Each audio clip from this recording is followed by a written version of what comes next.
how did you even get involved in the art of food and the healing power of food?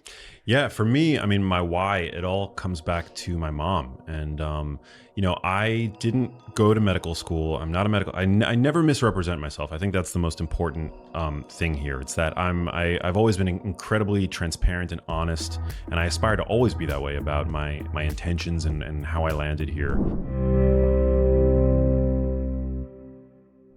Let me just start off by thanking you for coming to my podcast. I appreciate you having me on yours. Thank you so much for having me. It's an honor. Yeah. And it's really funny. Since I've been out in the world talking about fasting, whenever I talk about food, people are like, oh, you think of food in this high way? Like you actually talk about food? And it's like, I don't think of them as polar opposites. I actually think of them as complements to each other. So when I dove into your research, which I've been following you for years, and your appreciation of food and the way that you've used food as healing, that is such a beautiful marriage to what I'm trying to educate the world on fasting. So I want to start off with like, how did you even get involved in the art of food and the healing power of food? Yeah, for me, I mean, my why, it all comes back to my mom. And, I didn't go to medical school. I'm not a medical, I never misrepresent myself. I think that's the most important thing here. It's that I've always been incredibly transparent and honest, and I aspire to always be that way about my intentions and how I landed here on your show. And for me, it goes back to the fact that my mom at a young age was diagnosed with a rare form of dementia called Lewy body dementia. And I didn't have dementia, Alzheimer's disease, Parkinson's disease, none of those terms in my lexicon at that time.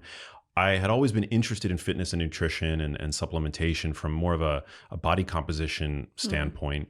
And I did start college on a pre-med track. That's just, to indicate how, or to illustrate how passionate about those topics I was. But ultimately, I thought that ship had sailed for me. I ended up becoming a journalist and working in the United States on a TV network that was owned by Al Gore for many years. I did that. And then in my personal life, in around the year 2011, my mom started to show the earliest symptoms of this niche form of dementia. And I was in between jobs at the moment. And so that gave me the ability to go with her to different doctor's appointments. And I'm also the oldest child in the family. I'm the firstborn. I've always had an incredibly close relationship with my mom. And so I started going with her to doctor's visits because, and we talked about this when you were on my show, when you are sick, you are thrust into a hypervigilant fight or flight state. True. And for somebody who's like not really that well-versed in health and kind of not native to the internet like my mom was, it's a very frustrating and alienated place to live. Yes. And it becomes hard to advocate for yourself. And also people, I think of, I'm a millennial. I think my generation in particular feels very empowered to question authority and to quote unquote, do one's own research. But my mom's generation, I don't think that was the case for the average person. And so when a woman of the baby boomer generation presents to a doctor and they get a diagnosis, that's it. I mean, that's like gospel. The advice from the doctor is gospel, right? So as long as they have those credentials after their name. And I'm not writing off doctors or the practice of medicine, nothing like that. But it was a very scary place for her to be. And so I started going with her as her wing person.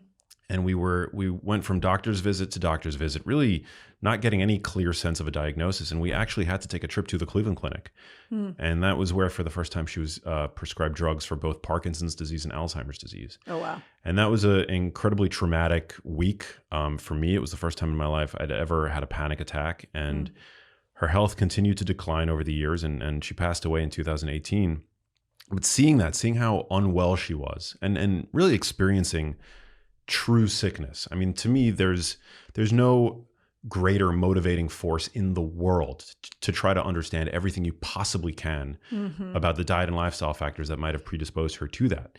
So it was at once to understand, to see if there was anything from a therapeutic standpoint that could be done to help her. But then also I realized, and this is of course not something that any doctor brought up, I thankfully had the foresight to recognize that I now for the first time had a risk factor myself. And so it became about prevention. I could very easily develop what it was that my mom developed, and I didn't want that to happen. So I just went down a research rabbit hole and I started reading anything that I could get my hands on. Research paper after research paper. I was like, losing sleep every night, all-nighters, diving into PubMed, going down various rabbit holes, cross-referencing. And I didn't take the academic route. So at first it was very difficult. But reading and reading and reading and reading, and then ultimately having the ability, because of my journalistic background, to reach out to scientists all around the world. I mean, it's given me exposure to this field in a way that very few people have. And also the ability to see it from a 30,000 foot view, because, like medical doctors, they're really these days like, a lot of their education goes into pharmacology. And so true. PhDs, they study on these really like niche areas of science, which, we need both, right? But for me, I was just coming at this like, okay, well, what do I need to do? Like, what are the high level like clinical pearls that I can integrate into my life that are going to help me, batten down the hatches and improve my odds so as potentially not to develop what it is that she developed. And so that's really what it became, like the focus became for me. And then the more I would learn, the more I would feel compelled to share. Yeah. And so that's pretty much, that's the journey. It's funny. You just gave me a new perspective, because we were talking on your podcast about, how do you put a health puzzle together? What I just heard is that you approach it like a journalist. Yeah. How would a journalist approach a health plan? Is they got to gather all the facts before they can put a story together. 100%. It's a really smart way, because to your mom, what you said about your mom, we definitely have a culture where you go in and then you just dump all your symptoms on your doctor, and the almighty doctor tells you the issue. Yeah. And what we need to change to is you solving your own health puzzle, but you just gave me some context of let's do it from the journalistic lens. Yeah, 100%, especially for these kinds of chronic non-communicable conditions. I was going to say lifestyle mediated. I think there is a large proportion of, dementia, certainly just generalized cognitive decline, possibly Alzheimer's disease. I'm not going to speak for these more rare forms of dementia because we just have so little research, and more research needs to be done. These kinds of conditions need to be approached from that standpoint. On the other hand, my father just had a total knee replacement on one knee. That's the kind of condition where you go to a doctor, they do an MRI, they do an X-ray, they see what needs to happen, they go in, they perform that kind of miracle surgery for that patient, right? And then it's like from one day to the next, you have a new knee, you're walking around. That's not the case, and I'm so grateful for that. Of course. But that's not the case for these kinds of like conditions that take years, if not decades, to foment, So what would you say in all your research is the root of dementia? What'd you discover? Well, there are myriad risk factors. These are multifactorial conditions, and I think that from a dietary standpoint, I think the same. It's really, not to overly simplify it, but the same factors that are driving the epidemic of obesity, of type 2 diabetes, of metabolic dysfunction, maybe even of autoimmunity, of allergies, are contributing to these conditions. I mean, we know that type 2 diabetes is a well-recognized risk factor. If you're a type 2 diabetic, your risk for developing Alzheimer's disease increases between 2 and 4-fold. Yeah, it's crazy. We know that obesity is a major problem, particularly visceral obesity. I mean, you came on my show and you were talking so brilliantly about the role of cortisol, in our health, chronically elevated cortisol. And we know that, the detrimental effect that cortisol can have when chronically elevated on brain structures like the hippocampus. Yeah, hypertension. That's another huge one. Hypertension is massive. Yep. One of the seminal studies we use in the field of dementia prevention is the SPRINT MIND trial, which has shown that when people are, and this is using a pharmacologic agent, when people are aggressively treated for their hypertension, they see a dramatic risk reduction for mild cognitive impairment. But we know that diet and lifestyle, particularly actually exercise, can mediate blood pressure. We know that exercise is as effective as drugs with regard to reducing high blood pressure. Yeah. So yeah, these are all modifiable risk factors, right? I just heard, do you know Dr. Annette Boz? She has a big YouTube channel, and she's an internist. She and I have done a lot of collaboration together on just trying to get metabolic health to the world. So I was talking to her yesterday, and she brought to my attention that they're actually now showing that the hippocampi of our teenage generation is shrinking because of our dietary processed foods. Wow. That it's literally, you can think about the brain as being soaked in sugar and soaked in that, as the brain is developing, the hippocampi is not developing to the same size as you and I or as our parents because of the processed food world. The ramifications of that, she went on to say that there were 3 major pieces to that when your hippocampi or your hippocampus actually starts to shrink, your reaction to stress changes. So you become less resilient. You, of course, your memory, as you experienced, with your mom's, with dementia, is going to be off, and your moods are going to be off.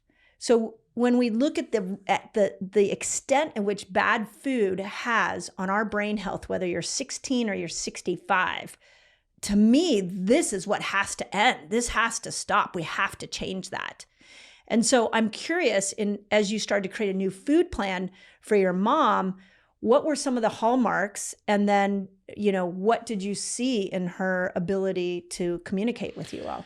Yeah. So, I mean, the first thing that I think is really important for people to understand is that dementia, and particularly Alzheimer's disease, just because we have the most research there, these are conditions that don't begin overnight. These take decades to manifest. Agreed. And so my expectation for changing my mom's diet and then seeing some kind of like dramatic improvement in her symptomology, I had to curb my enthusiasm there. And also, I don't want to say that I know for sure that it was my mom's diet. Like, you could do everything right and still develop. I don't want to like minimize the fact that these are very complicated conditions, and we don't know everything, and I don't want to like victim blame or anything like that. But I did try to improve my mom's diet in accordance with what I was learning at the time. So I got rid of, as best as I could, the refined grain products, and I swapped some of the more unhealthy oils for like healthy fats, which my mom loved to cook. So having a good extra virgin olive oil, that's like an easy swap to make. Yes, oils are actually, I always say, if I came into your house and I swapped out all your oils, like, you wouldn't even know. Yeah, you wouldn't even know. It's so easy switch. Yeah, but I grew up like during that era where fat was demonized, and certainly my mom is a product of that generation where in my fridge as a child, we had margarine, we had corn oil by the stove, we had all these fats that I don't even have to make any kind of crazy claims, which I wouldn't do anyway, but like, we don't know the long-term effect. This is a mass public experiment. Like, these oils didn't exist in the human food supply prior to 100 years ago, right? So we don't know the effect of a chronic lifetime exposure to these highly easily oxidizable oils that they have on the brain. We have a sense of what they do on one axis of one biomarker, and that's why they seem to get the green light from the medical establishment, right? Like LDL cholesterol, ApoB, all that stuff. But the brain is made of fat. And so the kinds of fats we eat, I think, are highly relevant to the brain. You don't even have to be a neuroscientist to know that, you know? Right. Yet the majority of the population doesn't know what you just said. Right. But why? I mean, that's where, I find that we have to scream this from the rooftops, because the doctors aren't necessarily, some are, but the system is not necessarily supporting something like, why don't you change your fats? We're not being told what to do. We're being told what we have, but not how do we get out of it. Yeah. So I'm curious, when you changed like processed foods, like the carbohydrate load, how did she do with that? Because that's a tricky one when we look at getting away from the breads and the pastas and the cakes and the cookies. Was that a hard one? Those are all the foods that my mom loved. Yeah. And growing up, I love them too. But you have to lead by example, and a person lives the way that they want to live. And it became clear to me, I became, at the very beginning, I will admit, I became a bit of a zealot in my house, and tried to like get rid of all these foods. But I realized very early on, first of all, a few things. Dietary change is hard. Mm-hmm. Dietary change is harder for somebody with dementia. Dietary change for somebody with dementia who is also developing, or at least is further developing a sweet tooth, because that's what they actually early on in the course of Alzheimer's disease, you actually you start to crave sweeter foods. Mm-hmm. And so that made it even more difficult. Why do you think that is? Well, because one thing that accompanies Alzheimer's disease is a feature in the brain called hypometabolism, glucose hypometabolism. So the brain basically struggles to generate ATP from glucose. Okay. And so it's thought, we don't know, but it's thought that this is sort of like the brain's way of screaming out for sugar. Right. It's become like resistant. Its ability to generate ATP from glucose has been perturbed. Most people on the standard American diet are not allowing their bodies in any real capacity to enter ketosis. Ketones, I mean, the most relevant aspect of the ketogenic diet is that ketones provide an alternate fuel to the brain that the brain will happily oxidize. That's right. When present, like in circulation. Up to 60% of the brain's energy needs can be furnished by ketone bodies. Right. But if you're not in ketosis and your brain is struggling with hypometabolism, then it's like dying for fuel, essentially. Right. That's the story. Yeah, it's that's the same thing with obesity. It's insulin resistance in the brain or the body when we look at those two examples of prevalence of conditions. Like somebody who's obese and is insulin resistant, their cells are actually starving. Yeah. Yet they're eating all day long. Right. And so I'm thinking the same thing with Alzheimer's and dementia is you've got starving cells that are not, even when you are eating, that nourishment is not getting into the cell. So I look at the ketone as the detour. Is it kind of like a roundabout where we can get, even though the brain needs half of the fuel source to come from ketones, as we're trying to change the brain's addiction to sugar and the situation where it's insulin resistant, can ketones become that go-to source that gets the person starting to make better choices for themselves? Yeah, well, that's the idea. That's the reason why there's a medical food that's been approved by the FDA called Axona, which is essentially an exogenous ketone supplement based on medium chain triglyceride fats. The work of Mary Newport's a physician who anybody with Alzheimer's in the family and spends a lot of time on the internet probably has come across her work. She famously started giving her late husband Steve medium chain triglycerides and saw anecdotally a marked improvement in his cognition as he was descending down the Alzheimer's path. And so, yeah, that is the idea, that ketones can sort of keep the lights on in the metabolically ailing brain, because the brain's ability to use ketone bodies is unperturbed, whereas its ability to use glucose is greatly diminished. And so if you're not providing the brain ketones and your brain is not able to generate the energy that it needs. But the issue is, well, first of all the clinical research on this has been short term. And, we see there's some glimmer of hope in the research, I will say that. But, once Alzheimer's, particularly in the advanced stages, has progressed, you've got this amyloid burden in the brain that's contributing to the inflammation.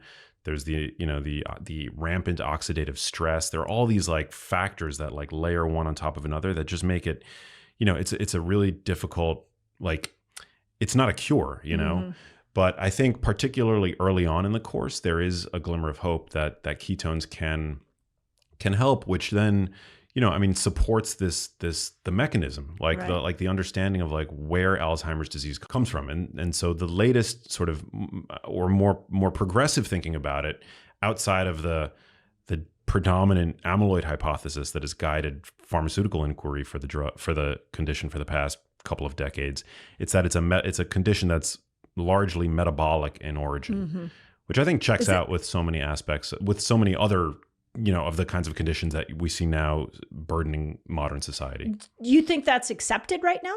That's the way doctors are presenting it to new dementia and Alzheimer's condition? As a metabolic? Yeah, as a metabolic problem. No, it's not. I mean, I think it started as a sort of niche focus for clinicians, and I think that's growing. Yeah. Largely because the amyloid hypothesis has been such a failure. Right. And we've seen that a lot of the data, especially over the last 16 years, that hypothesis has been built on was, fraudulent. I don't know if you caught that. There was an article, it was an expose in Science Magazine, that one of the seminal papers published in Nature that further cemented amyloid as like the cause of Alzheimer's disease was built on fraud. It was like this fraudulent. Wow. But Yeah, the amyloid, it's a very druggable concept. It's the same. It's for the brain, the analogy would be cholesterol, that like cholesterol is this evil thing. And we just have to like reduce Get the rid of it. cholesterol, Yep. drug, to like take statins and whatever. And that cholesterol is the cause of atherosclerosis, right? Like it's like a perfect analogy.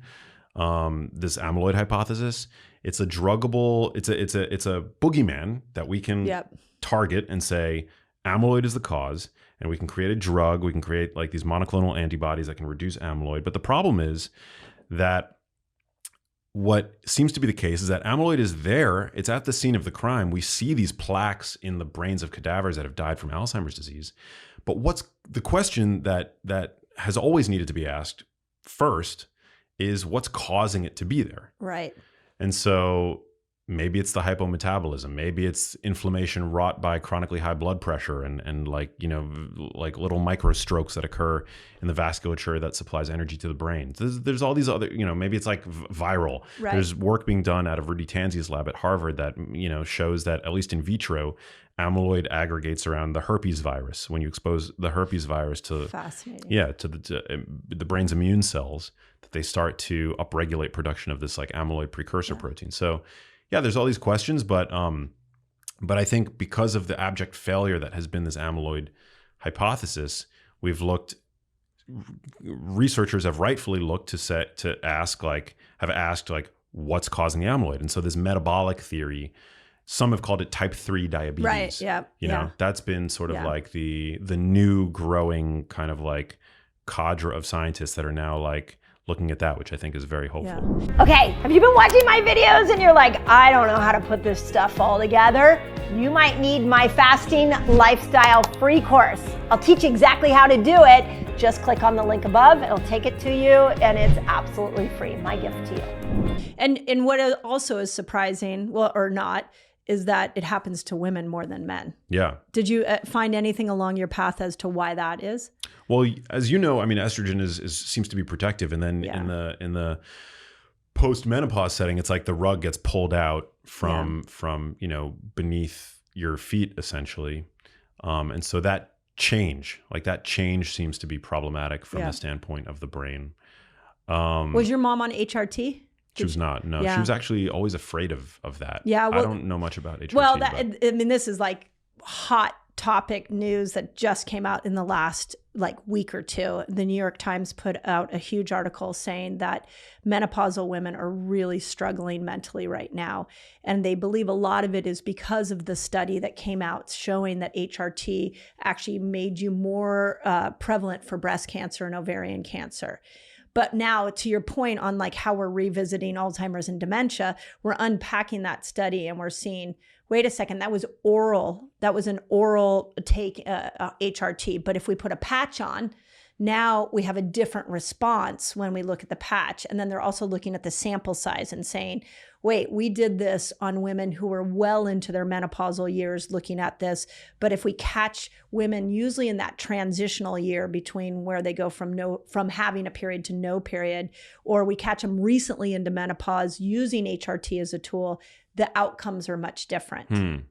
So I think what I'm learning from just chatting with you right now is like, we're just revisiting all this stuff that we said were absolutes, or we're going, wait a second, we need more resources. We have, and mental health coming out of the pandemic has been such a focus, all aspects of it. But now we're zoning in on the menopausal woman and saying, gosh, she's suffering the most. What do we need to revisit?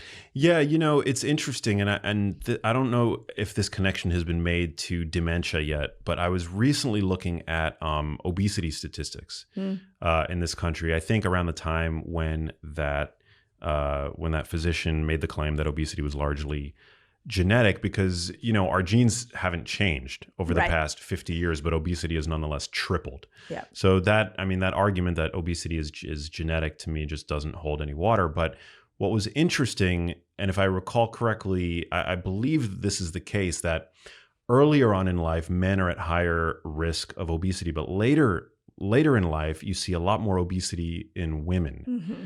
And so I wonder if it's because, I think there is some evidence that, women tend to eat, like men's and women's diets tend to be different, and women tend to eat a lot more like sugary foods and like, refined grain products and things like that. Yeah. And so I don't know, that in the context of menopause, when, estrogen, you're becoming more insulin resistant. Estrogen, is normally protective, right? Right. Yeah. It protects. You have the most amount of estrogen in your prefrontal cortex receptor sites and your hippocampus and amygdala. So when that's gone, that's what's protecting those two parts of the brain. When it's gone, you're left with like a wide open wound. Yeah. So I mean, I'm just speculating, but maybe it's like that kind of dietary pattern, that sort of high sugar dietary pattern, particularly in the context of the postmenopausal woman, might, I don't know, pull the trigger, so to speak. The other interesting part, and I'm sure you've seen this in your research, is what part the microbiome plays in regulating blood sugar. Yeah, I mean, everybody's different. That's the thing. There was that seminal study that came out a couple of years ago that sent shockwaves down through the metabolic health community, because it seemed to be the case that, like a glucose curve isn't necessarily a glucose curve. Like you could, somebody with a different microbial signature in their gut could eat the same high sugar bolus. I forget whether it was like white bread. They always use the weirdest foods in these studies, or like, like orange juice. They use like orange juice or something like that. Yeah. Something like that, but like could elicit dramatically different blood sugar curves, person to person, even in the context of metabolic health. And so, it seems to be the case that the microbiome plays a large role there. Do you believe in the glycemic index? No, I mean, I think like, in the context of like a mixed meal, it has, less relevance than when you're eating a food in isolation, which people don't often do. I think the more relevant marker to look at is like glycemic load, just the sum total amount of like glucose yield that a food or meal will give you. But I don't know. I have like, mixed feelings. I think there definitely is value to minimizing glycemic variability, just for no other reason than we see from the data that like your hunger is better. Like your subjective feelings of like hunger is better when you minimize glycemic variability. We also see that very high sugar boluses have blood pressure implications, which we know is not good. Transient. Well, they've shown that actually a high sugar bolus can elevate systolic blood pressure for 2 hours. Crazy. And can reduce testosterone for 2 hours. Crazy. They use like these oral glucose tolerance tests, which are like, 75 gram glucose boluses, which is not, most people are not going around chugging like 75 grams of glucose in one sitting, but we do tend to consume that amount of added sugar every day, your average adult. It's crazy. So, I do think like from the standpoint of like, I'm very interested in like fitness and weightlifting. And I think resistance training is super, super important. And I think that there is value. Like I'm not anti-glucose. I'm not anti-carbs. I think there's value to carbohydrates. Yeah. Agreed. When it comes to like exercise performance, Yeah. I actually, I mean, this is definitely a little off topic, but I recently have begun, I don't like count calories or anything like that. And I eat in accordance with like the parameters of like the foods that I know are most optimal for my brain and body. But I recently like decided to like see what it would take to like lose a little bit of like body fat, just like cut, 6 or 7 pounds of like pure fat, right? As like an interesting experiment. And one of the ways that I found was very effective for me to do it is, and this is like controversial because I feel like when most people hear me talking about this, they're probably like, oh, did you like dramatically cut the carbs? Well, actually I kept my carbs pretty static and I cut a lot of the added oils and fats in my diet. It's by no means like, did I adopt like a low fat diet? I'm still getting plenty of fat from like animal products and red meat that I think is like super, super nourishing and important.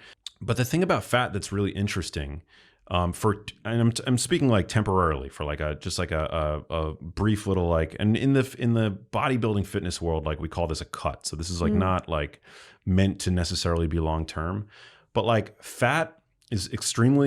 added fat is extremely calorie dense. You get the same amount of calories in a tablespoon of olive oil that you do in a whole apple, and the apple is going to be way more satiating. Yeah, for sure. Than like a tablespoon of oil. It's also like from a satiety standpoint, protein and fiber, if you keep your protein and fiber up, fat doesn't really, lend a ton of satiety benefit. And then also it's like, it's carbs, not fat, that support your exercise performance, Right. you know, from like the standpoint of the glycogen that you store. And so it was really interesting for me to just like titrate down a little bit the dietary fat that I was eating. And I saw like actually a big like improvement in like my body composition. Do you think we became a little fat obsessed when we became keto obsessed? Like, I think you're right. I think we thought the door into the ketogenic energy system was fat. Yeah, I think you're right. I think like rightfully, a lot of us were just like really PO'd about the demonization of fat for so many years. Agreed. And then, so what you ended up seeing was like this, like the pendulum swinging in the opposite direction, where suddenly like everybody was like eating high fat bombs. People were pouring oil on everything and butter on everything, which like I'm very pro olive oil and I'm even pro butter. I really enjoy butter. But yeah, it's just, that doesn't make a ton of sense either. And I think like what's important about like keto is that what determines whether or not you're in ketosis is not necessarily how much fat you're eating, but like where insulin is. Yes. Right? Yes. It's like, it's the lack of exogenous glucose that turns up ketone production in the body. It's not that you're eating so much fat, you know, like you go into ketosis when you're fasted, right? Yeah. Like you're not eating any fat. And you're not eating anything. Yeah. There you go. Yeah. So yeah, it's been really interesting to like kind of even challenge my own biases in that regard, you know? Yeah. Yeah, I think where fat became this hero is it stabilized blood sugar. So then we were able to move into this ketogenic energy system much easier. So even if we put fat, like the zone diet, you remember the zone diet? Yeah. It was like put fat with everything and it stops the glucose spike. And what that allowed us to do, we didn't realize, is it also allowed us to switch in and out of these two metabolic energy systems that we have. So, but then everybody was like, oh, I just eat fat all the time. I should just eat that. And then we ended up with a consequence of that, to your point. Yeah, 100%. So one thing that's really interesting about your story around your mom is that you turned to food primarily to heal her. Is that correct? Yeah, food. And then you in the Genius Kitchen, which is a great cookbook, by the way. Thank you. I love a cookbook that teaches me in the front end of it, and then it gives me all the recipes at the back end. So, and when I read it, I actually was like, oh my gosh, this book needs to get to everybody, because you lay out like, here's what you need to know about dairy. Here's what you need to know about the fats. Here's what you need to know about spices and vinegar. It's just so well said. But what you did that shifted my perspective is you had this idea that we are culinary illiterate. We are food illiterate. So when you look at a conversation like we're having right now, my brain goes to, well, how are we going to solve that problem? Because we can't just stand up and go, eat this, not that. We got to get you to understand food. We got to get you to understand the ingredients. And then we got to teach you how to frickin' cook it. How are we going to solve that problem? Yeah, well, I mean, back when I started the journey with my mom, I was really frustrated by the lack of health literacy that I had, that she had. Yep. And over time, as my mom continued to decline, it became clear that one of our favorite pastimes together, one of our favorite ways to bond, cooking together, became difficult to do. And so I had to take that mantle in my house. I took the reins for being the sort of, you know, the head chef of my house, so to speak. And I realized at that point that culinary literacy was something that I was lacking as well. And, you know, like, I think it's important for people to realize that our hunter-gatherer ancestors had to be self-sufficient. At a certain point in our human trajectory, this notion of specialization became the way that you know, society was built, right? We went from being like, you know, hunter-gatherers to being settlers, and we started domesticating animals and crops at that point. But we've lost something in that process. Yeah. And so, you know, now we outsource our financial literacy, right? Like, I mean, every time tax season comes around, I'm like, I don't know what I'm doing, you know, and I have to pay somebody to help me like get us a handle, you know, on this as a small business owner. And it's just incredibly frustrating. And culinary literacy, like there's so many aspects of like life that we just like outsource and we don't think anything about it. So true. But just knowing how to cook, like even the most basic things, I mean, it's so empowering First of all, there's something really ancient about knowing how to cook, yeah. right? Oh yeah. Like knowing how to cook like a steak or a burger or even a salad or, like really basic things like good Mediterranean style cooking, which we know is associated with better health. I think it's like, it doesn't have to be difficult. And yet like the dividends that it pays you to know how to just make simple things in the kitchen. So true. Like it's an expression of love. Like, Yes. when you were on my show, you were talking about the value of like oxytocin, right? And connection. It's like, there's no better way than like cooking for loved ones than, to boost oxytocin. And it's just like, to me, like the amount of value that I get from that. First of all, anything that you cook at home is going to be healthier than anything you get out at a restaurant, even if it's the exact same thing. Explain that for a second, because I think people don't understand that. Because even if I go to a high-end Michelin rated restaurant, I'm not guaranteed to get all clean ingredients. Yeah. Well, this actually ties back into what I was talking about fat and like fat loss. Like, no matter like what restaurant you go to, the vast majority of dishes that you get in a restaurant are going to be served with innumerable phantom useless calories, because restaurants love to soak their food in oil and butter, right? So true. And the bad oils. And the bad oils. Yeah. You're probably not even getting butter. You're probably getting like, these unhealthy oils. Probably. Like, I mean, fried foods are the obvious first worst offender, but like even roasted vegetables are usually covered in these unhealthy oils, right? Sauteed spinach, things like that. Like, you're in a restaurant, you're just getting a ton of like empty fat calories, essentially. You can make the same food at home and you're, getting higher quality fats. Generally, like if you're, listening to your show or my podcast or reading my books, like, to be using extra virgin olive oil, which has a bounty of evidence on it, speaking for its benefits.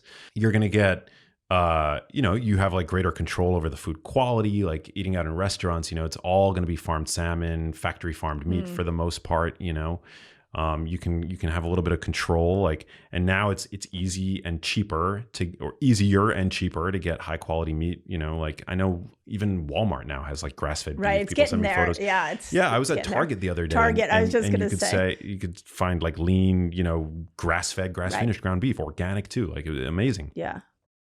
But to the illiteracy part, and this is again why I love the cookbook, is that you break down, well, what is grass-fed? What is, like, we don't have enough knowledge on that. So let's use salmon as an example. Every time I go out to eat, I always ask, is this wild or farm raised? Yeah. And most people aren't doing that. They're like, oh, salmon. If they even got the connection, they'd be like, omega-3s. I need more omega-3s. Let me eat salmon. But we aren't asking about the quality of that salmon, which makes going out even more dangerous, because we don't know. You have to dig deep to understand the quality of the ingredient you're getting.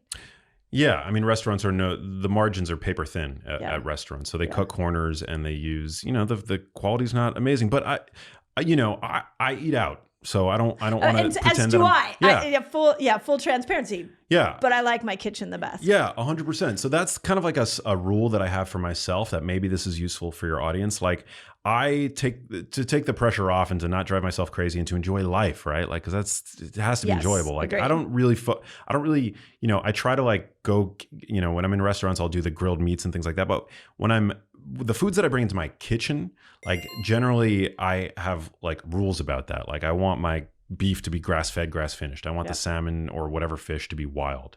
No grain and seed oils in my kitchen, only extra virgin olive oil, butter, maybe some avocado oil, macadamia nut oil. These are all, very good options compared to, the industrially refined oils. And I think that's the way to do it, to welcome high quality ingredients into your kitchen, because when you have high quality ingredients, you see very clear, you can easily see that it's not about quantity. Right. I think a lot of people, especially novice chefs, get like overwhelmed that like, I'm going to need all of these different like ingredients and it's going to cost me an arm and a leg. With a good high quality salt, pepper, garlic powder, extra virgin olive oil. I mean, there's so many things you could do. Right. Like, those are like literally the staples that I use in my kitchen again and again and again. And then it becomes like, okay, am I going to cook beef tonight? Am I going to be cooking chicken, fish? Do I have like a bowl of greens to prepare? That's it. And then you just use the same ingredients, like, again and again. You don't have to complicate things. I think that's the problem, is that many people like think that cooking has to be this like complicated gastronomic experience. It doesn't. Like Mediterranean, if you go to Mediterranean kitchens, the great Mediterranean kitchens of the world, they're using, a tiny quantity of ingredients. It's just that the ingredients that they're using are very high quality. Oh my gosh. And you don't eat as much when they're that high quality. It reminds me of my husband and I used to own a winery many years ago. Wow. And one of the things that we learned in the winemaking process is that really the art is picking the most amazing grape and not messing with it. Like trying to keep it in its full essence. Don't put all the additives and all the things in there. Once you do that, you've changed this incredible thing that nature has provided you, and you've manipulated it, which is going to change the taste, but it's also going to change the way you feel when you're drinking it or how you feel after it. And what I just heard in that is like, let's go back to just, if you were setting up a kitchen today, let's just get high quality ingredients in there that you're going to use over and over again. You're just not going to need a lot of them because they're so high quality. Yeah, that's it. I mean, salt, some of the staples that I think are really important for any chef to have: high quality salt. And actually, I think it's valuable to have, there are 3 different kinds of salt that I think are very... I was going to say, who knows what high quality salt is? I can't wait to hear what you're going to say. Yeah, I mean, I like sea salt. There's, some people are probably familiar with the studies that have shown that sea salts contain microplastics. You can go for, I enjoy Real Salt, which is like from a company. I have no financial affiliation with them, but it's like from a underground Utah dehydrated lake. But Himalayan pink salt, I think, is a good option. But I use sea salt too. I think sea salt is still fine. Okay, you know how when you're trying to get in and out of fat burner, sugar burner, and sometimes you struggle? It might be that you have a metabolic blocker that's at play here. Want to know what those blockers are? Click on the link above and I'll take you straight to a giveaway, and you can have my list of metabolic blockers. Why wouldn't you use iodized salt? Like if I'm at like a restaurant and there's a little salt shaker there. Yeah. Why would I not want to use that salt? Well, I mean, the fact that it's iodized does provide a public health benefit. A lot of people don't consume foods rich in iodine. We don't eat much seaweed anymore. A lot of people are, seafood can be cost prohibitive for many people.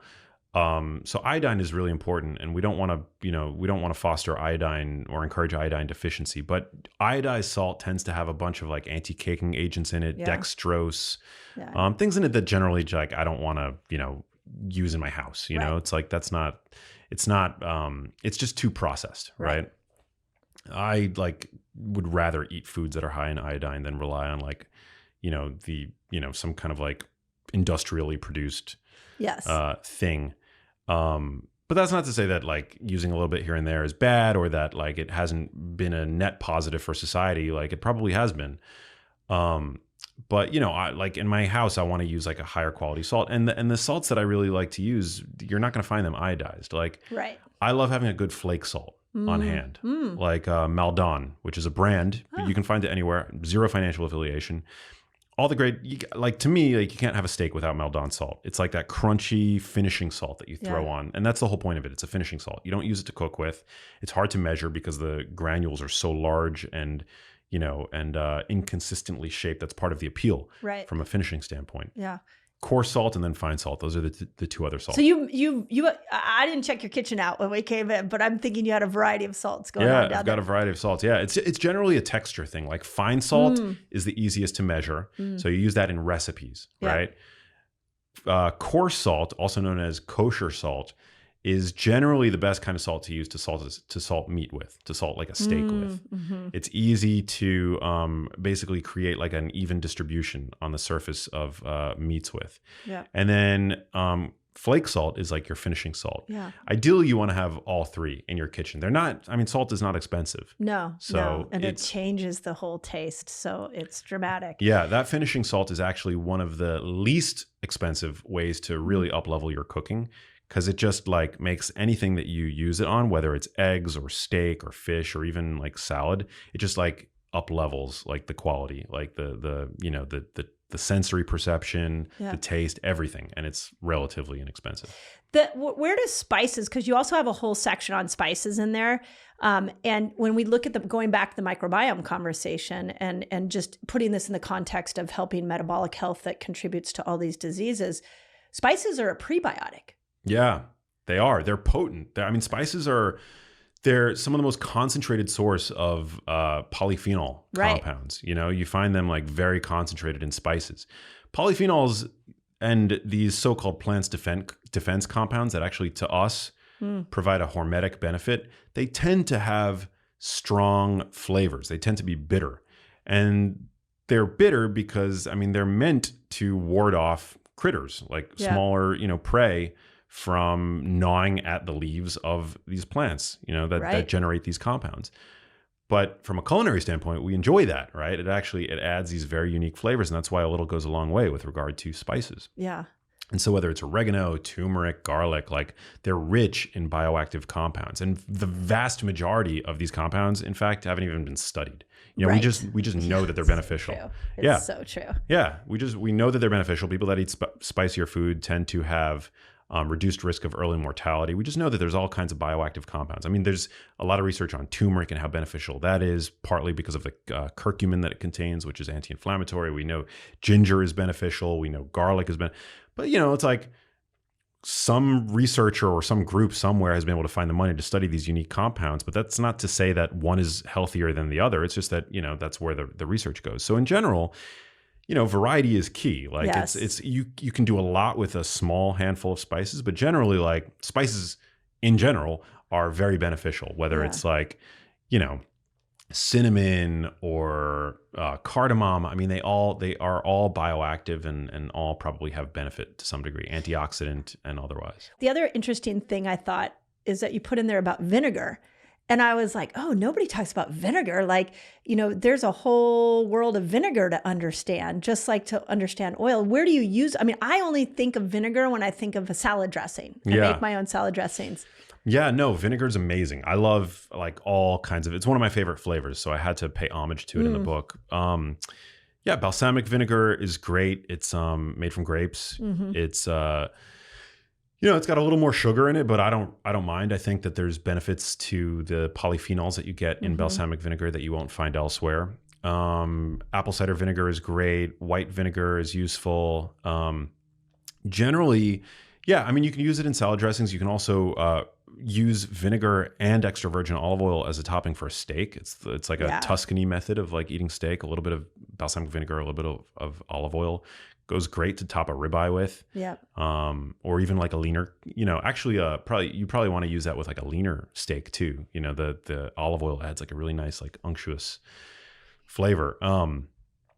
There you can like reduce it and like saute mushrooms in. I love to like make portobello mushrooms with a little bit of balsamic vinegar. There's a ton of uses. So again, when we look at all of these ingredients, there's like the taste upside.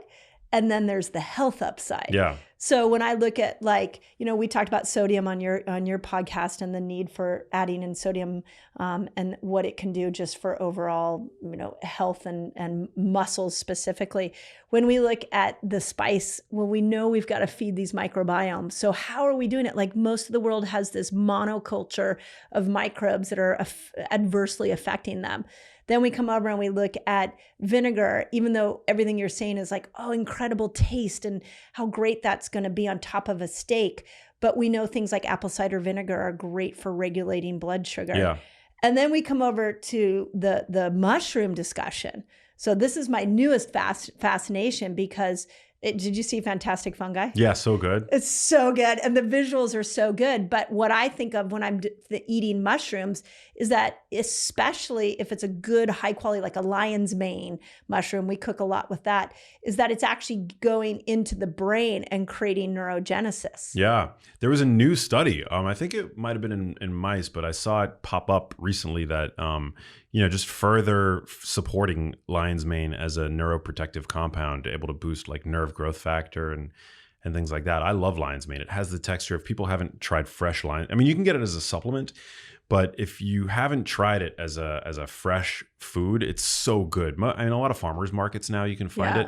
It has the texture and taste almost of crab, which is amazing. And it's big. It looks like, well, for starters, it looks like a brain. Do you believe in that theory that if a food like a broccoli looks like a brain, a walnut looks like a brain, lion's mane looks like a brain? Yeah, it does. So therefore, it should be good for our brain. What's the name? There was the name of that theory I forgot. It was super interesting. But yeah, like that things that look like one another benefit one another. I don't know if there's any like scientific merit to that, but if it makes you more inclined to reach for these kinds of foods, then like I'm all about it. Right. Like whatever is gonna like help cement those healthy habits. And yeah, lion's mane is like, it's super tasty. It's easy to integrate. Like people have this like misconception that health food either is boring or is bad. So true. And it's like, that couldn't be further from the truth. Yeah. Like to me, health food is delicious because like there's this innate intelligence in the body that when you're eating something that's good for your body and brain, like your body thanks you. It thanks you either with like, dopamine, like reward chemicals in the brain, makes you feel better. Yep. After eating the food. It's like, to me, it's like, it's like, that's like the best aspect of like being a health aware eater. Yeah. So. Well, I like the way you said that. I never thought of that as health aware eater because as you and I have talked about today, we all like to pick sides. I'm a vegan, I'm a carnivore, I'm this, I'm that. What's your stance on variety of foods? Like, do you feel like there's one food style that's best for the brain? Or is there certain ingredients you want to make sure you do every day for the brain and certain ingredients you don't, and whatever style that fits into, go for it? Yeah. I would say that I definitely think that omnivory is best for the brain. I think that integrating both plant and animal products is ideal from a cognitive and mental health standpoint. I mean, people have different preferences about what animal products, for example, they like. Some people have ethical reasons to avoid certain animal products. But for me, I think it's optimal to include a range of animal products and plant products. Yeah. People are going to have differing sensitivities, allergies, and things like that. And so this is not a one size fits all recommendation, but just some foods that I think are really beneficial from the standpoint of the brain. I mean, fatty fish, you can't get around that. The fact that like wild salmon has, an abundance of omega-3s, probably the most concentrated source of omega-3s, in the modern supermarket that your average person is going to have access to. I mean, that is a non-trivial like data point. So salmon, there's a lot of research on that one. Yeah, a lot of research on that. I think the research now on the potential cognitive benefits of grass-fed, grass-finished beef, or just beef in general, are starting to come out. I mean, for many decades, we've been told that beef is just bad, that it's associated with every negative health outcome. But newer research is challenging that dogma. I mean, there was the NutraRex consortium came out a couple of years ago that, these experts, this international panel of experts found that there's no solid evidence to say, like, there's no convincing evidence to say that we should be reducing our red meat consumption. Yeah. It didn't consider the environment. It didn't consider all of these external variables. All it did was look at the data on red meat and health. And so from a health standpoint, there's no convincing data to say that we need to reduce our red meat consumption, right? Well, and so what do you say about something like the China study? Well, there was the book, The China Study, and then there's a study that the China study was based on. But the book was written by a well-known person with a bias towards veganism from the standpoint of activism. And then the study was observational in nature. And so I wouldn't hang my hat on that. First of all, it's old, like study. I mean, the timeline in which a study is performed, I think still has, especially if it's observational in nature, has some bearing on but it's the lowest. I mean, if we say on studies, observational is of the lowest validity. Yeah, because it can't determine cause and effect. Right.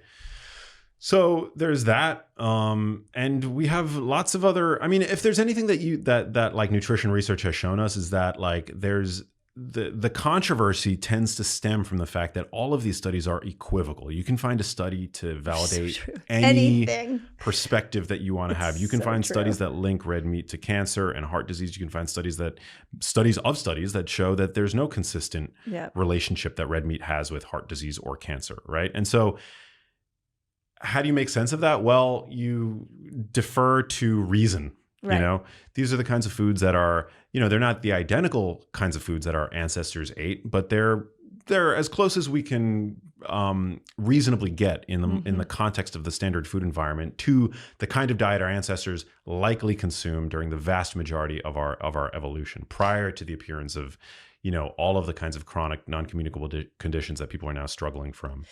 What do you say to the person who wants to be vegan or plant-based for ethical reasons? Is there anything nutritionally they're missing out on if they're taking meat out of their diet? Well, yeah, I mean, vitamin B12 is certainly, you know, a concern, and most vegans, vegetarians will end up supplementing with vitamin B12. But, you know, this is a conversation that I think, like, it illustrates this concept of nutritionism, where it's like we try to break down, as humans, I mean, we try to like break down everything into its constituent parts so that we can better understand, right? And I think that's like one of the most amazing things about human ingenuity. But I think it does us a disservice, particularly in the field of nutrition, because food is there are so many compounds in food that we've co-evolved with. And so trying to break food down to its constituent parts and say, okay, if I cut out this entire food group, what are the nutrients that I'm going to need to replicate, you know, like that food group? What you end up getting are products like Soylent, which is like, I don't know if you've seen that, but it's like this like protein shake where these tech Silicon Valley types decided to see if they could recreate the perfect human food with just a couple of vitamins and minerals and protein, and like recreating this completely synthetic thing that they purport that, you know, have all of the, but to me, that's like, that you're setting yourself up for failure. Right. Like, we've evolved with food and we don't know, there's no way to know. Right. Like all of the many compounds in those foods that we are handicapping our bodies by suddenly removing from our diet completely, you know? So you're not going to be 3D printing any food anytime soon? No, I don't think so. I mean, like from an essential nutrient standpoint, it's vitamin B12, right? But and probably omega-3s. We know that preformed omega-3s, which you find only in animal products, are the most ideal, right? And so vegans and vegetarians are probably well suited to supplement with algal oil, which is preformed DHA fat primarily. But there are all kinds of nutrients in animal products that are conditionally essential that we don't know, you know, like we don't know. Maybe maybe creatine, which is found in red meat and fish, is beneficial to an aging population, particularly from the standpoint of brain health. Okay, so creatine's interesting because I feel like creatine's making a comeback. Yeah. Like everybody's talking about creatine lately, at least maybe on my social feeds. But I'm like, why is everybody talking about this? And now you've got me thinking that, is it because we are in a bit of a protein deficit world? I think protein's making a comeback too. Yeah. But what do we need to know about creatine, and why is everybody highlighting it, especially for brain health? So creatine is we synthesize creatine endogenously. We make creatine in our own bodies. Like red meat is rich in creatine. We are red meat. So our meat is rich. Are we dark? Or are we light meat? Yeah, we're red. I mean, we're like, if you were to like, you know, open up the human body, like we look like, I mean, mammalian meat. Like it's red, you know? Yeah. And so our muscle tissue is rich in creatine, which helps to support energy synthesis, particularly during high intensity bouts of exercise or activity.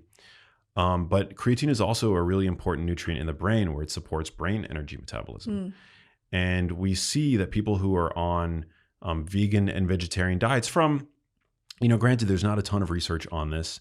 And the research that's there is, you know, the studies are kind of small, but that when vegans and vegetarians who you know, don't ingest a lot of exogenous creatine, supplement with creatine, they see an improvement in their cognitive function. Oh, wow. So, yeah. So it seems to be the case that it's a conditionally essential nutrient, that we're not going to develop a deficiency disease by not eating it, but that, you know, there are some aspects of our biology that are optimized. Yeah. Seems to be the case when we ingest creatine from our food. Yeah. We know that there's a performance that there's like a, you know, an ergogenic effect, meaning like creatine augments exercise performance. That's well established. Yeah. We know that it's good for both men and women, you know, provided you're healthy, you know, like If you're healthy and you ingest creatine, you can expect to see an improvement in gym performance, Right. Various indices of gym performance. It usually coincides with a little bit of weight gain, but it's drawn into the muscle. It doesn't make you look puffy. It's like literally stronger. Yeah. Do you think that there's a difference the way the human body takes in the actual food itself and something like if you took in, back to the lion's mane conversation, if you took in the lion's mane mushroom by itself in comparison to a supplement, does the human, and maybe it's a microbiome issue, does it take that in differently, even though the chemical components of those are technically the same? Yeah. I would surmise that the answer is yes. I mean, we have some data on various, food compounds, but the food matrix matters. It's one of the problems with ultra processed foods. Yeah. Is that these, food, these components of food are extracted from the food matrix, recombined, and we see that ultra processed foods are, one of the foundational aspects of the standard American diet that promotes obesity and type 2 diabetes, metabolic dysfunction, and the like. And so, what is so damaging about these ultra processed foods? It's like, it takes our body zero effort to assimilate. You've got all these like different food compounds that are extracted from the original matrix.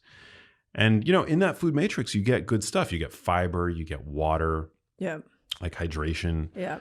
You get, protein, there's so many aspects of it. I mean, just the fiber alone, like you can eat like a Honeycrisp apple, which has, 20 to 30 grams of sugar in it, right? The fact that it comes with the fiber and the water, that just slows the absorption rate of the sugar that's in the apple. Yeah. If you extract apple sugar, for example, in the case of apple juice, you've extracted the apple sugar from the food matrix, and you're going to see a much more dramatic, blood sugar spike. It's fructose that the rate at which it hits the liver is much more accelerated. So we can't isolate nutrients is what I'm thinking is what, we can't, the more man manipulates it, the more we risk not having the upside of the benefit of that food. Yeah. So you might potentially get a consequence, and then you might potentially miss out on the benefit. Right. And the benefit sometimes is referred to as like the entourage effect. The entourage effect of these other aspects of food, right? Of the food matrix. Right. That like there's some benefit of consuming like all of these different, compounds alongside the compound in question that have like a synergistic effect. It's not necessarily 1 + 1 = 2 anymore. It's 1 + 1 = 3. Yeah. And so when we look at putting together the optimal brain health diet, we've talked about the oils, we've talked about the protein. What if I am a vegan? What if I am not having this protein? What do I need to know outside of some of the things we've talked about that I can lean into? Let me give an example. I interviewed a guy, Doug Evans. Do you know Doug Evans? I do. Yes. He's actually a friend of mine. Yeah. Okay. So he talked about the protein component of a sprout. We definitely have divergent nutrition philosophies. Yeah. But I love Doug. No shade to Doug. He's a great man, great person. And I'm a huge fan of sprouts, but I do wonder where he's getting all of his protein from. I actually tasked, because I just brought him on the podcast, and I said, I can go for everything that you're saying right now, but I want you to show me how you can build muscle with this. Yeah. And he goes, oh, just watch me. This is my year. I'm going to build muscle. And I'm like, okay, Doug, I'll come back to you in like 6 months. You do your sprouts. You try to build muscle, because that's one of the things when we start to look at the differences in diet is that we start to see the breakdown of muscle when you're not having that animal protein. Yeah, no. I mean, I'm trying to get, the data says that if you're on a weight training regimen, well, it says that regardless, the RDA for protein is insufficient for good health, that you should be aiming for at least 1.2 grams per kilogram of body weight. If you're just to like optimize your body if you're sedentary. But if you're weight training, which everybody should be resistance training, it should be more like 1.6 grams per kilogram of body weight, which is double the RDA. Which is really hard to get in. Yeah, it's not easy. Yeah. But we're talking about like optimizing the effect, the effort that you're putting into your workouts, right? And so, you have to be like you have to increase your protein. If you look at anybody like online with any kind of physique of note, like they're, vegan or not, right, or omnivore, they're slamming protein shakes and things like that. You don't necessarily need protein shakes, but high protein food, protein tends to be the most valuable of the macronutrients, and it's especially valuable today. Yeah, ultra processed foods are highly protein depleted. It's one of the reasons why their margins are so high, because protein is expensive. It's valuable for that reason, you know. But it's the best way to maintain mass as we get older, especially in the context of anabolic resistance. As people get older, it becomes harder to maintain muscle. Yes. So, women, men, past, midlife, you definitely want to optimize for protein. And I think protein shakes can be incredibly valuable. And I just don't think that your average person, I mean, to me, basing your protein on sprouts is like a recipe for sarcopenia, especially when you're in when you're in midlife or beyond, but let's see what he does this year.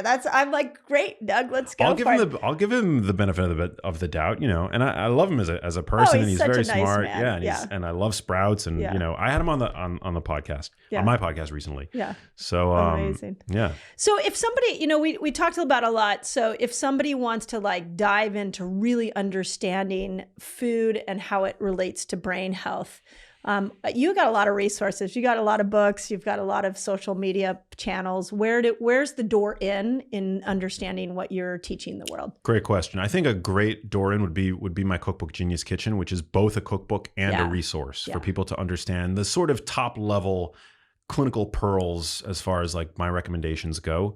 And then for anybody wanting to do a really deep dive, but still in an easy to assimilate, easy to digest, no pun intended way, my first book, Genius Foods, is a New York Times bestseller, and it's a nutritional care manual for the brain. I wrote it with a medical doctor who specializes in obesity medicine, so you get like the metabolic health aspect of things, but it's a really thorough odyssey into the role that nutrition can have in brain health. And also we go into therapeutics, and like if you're if you are struggling from whether it's issues related to mental health or cognitive decline, it presents like the latest lay of the land in terms of what the evidence says about like how to tweak your diet for better cognitive health. Awesome. Yeah.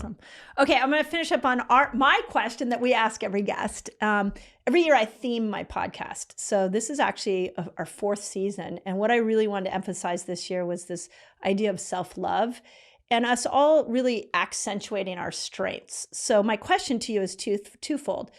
Do you have a self-love practice? If so, what does that look like? And what is like your superpower that you bring to this world? Oh man.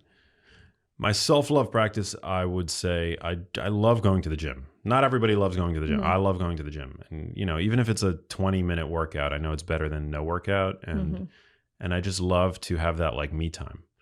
It's been there for me since I'm 16 years old. I just love, going and zoning out, headphones or no headphones, and just, celebrating what my body can do. I'm not an athlete. I don't have any kind of crazy genetics or anything like that. I'm not even, I've never even been like all that strong, but I just love going to the gym and like practicing exercise. It's like people talk about yoga as a practice. I think like weight training is just as much a practice. You get better, you dial in your form over time, and I love it. So that's it for me for sure. And then my superpower, I'm passionately curious, and I love to learn, and I love to share.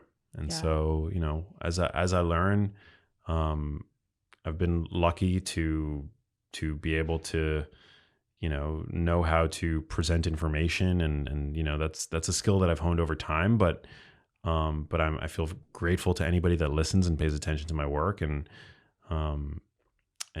so that to me is, I love that. Like, passionately curious. I'm going to start using that. I think that's a great way to look at. Yeah. Because I always say I have an obsessive brain, but I'm now going to rephrase it as I'm just passionately curious. I got to be honest. I don't think that I'm the first person to say it. I think there was like an Einstein quote or something. I think Einstein once said that about himself. I think I'm paraphrasing it probably, but it's like I have no special talents. I'm just passionately curious. I think that's what Einstein said about himself. Yeah, amazing. Well, I can't wait to see where your passionate curiosity takes your information, and we all get to benefit from it. So this was awesome. Thank you for having me on your podcast. Thank you for this time. Okay, are you fasting and you're still not losing weight? Check out this video because you might be missing a key part of your fasting experience that's going to unlock weight loss. So if you think about it, all the humans that emerged out of that time have the gene that allows us to go without food. And that gene, they believe, is in all of us today.